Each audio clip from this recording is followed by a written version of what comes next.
Wow. What in the world was that? It's been one of those supersonic jets. I heard the military was working on those things again.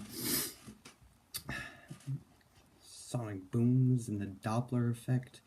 Why do we have to go supersonic anyways, eh? I mean, you know what I mean when I say that, right? Supersonic? Doppler effect, you know all that? Right? No? Who am I kidding? You're not even really here, you're just a person in my head.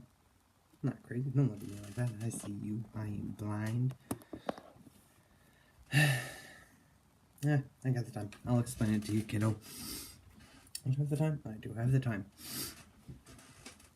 So, let's start off with sound. Sound is the vibration of air molecules.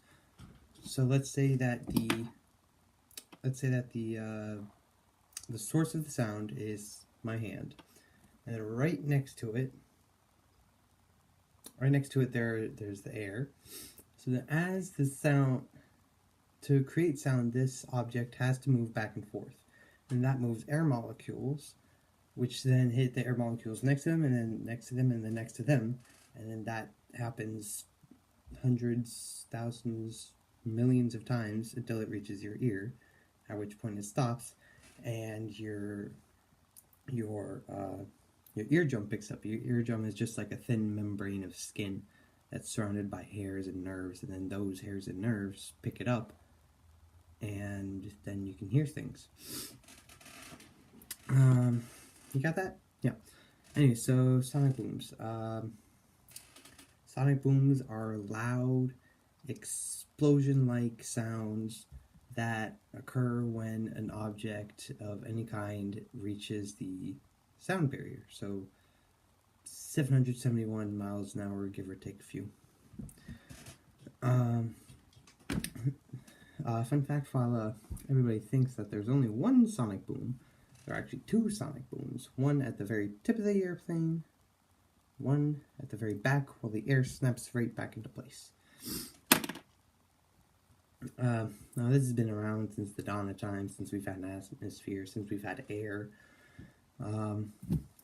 But the man who really put a face to this was Christian Doppler. He was an Austrian scientist, and he created the Doppler effect. Well, he didn't really create it. He just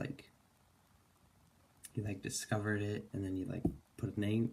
He put a name to it. So it's the reason for why waves act differently depending on the source of said waves and if it's moving or not. I was looking at a website the other day. What was it? It was physicsclassroom.com. Yeah, and so they had a great explanation for this. So I'm gonna try to explain it to you in the way they did it.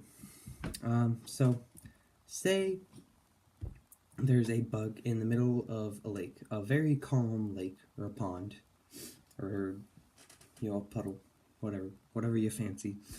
And so in the middle of that lake or pond, or I'm just gonna go with lake, there's a bug, and that bug is not moving.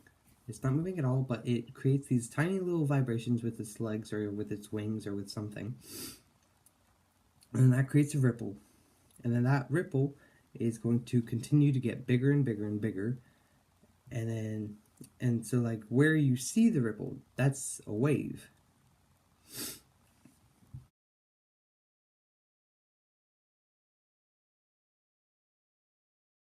And so those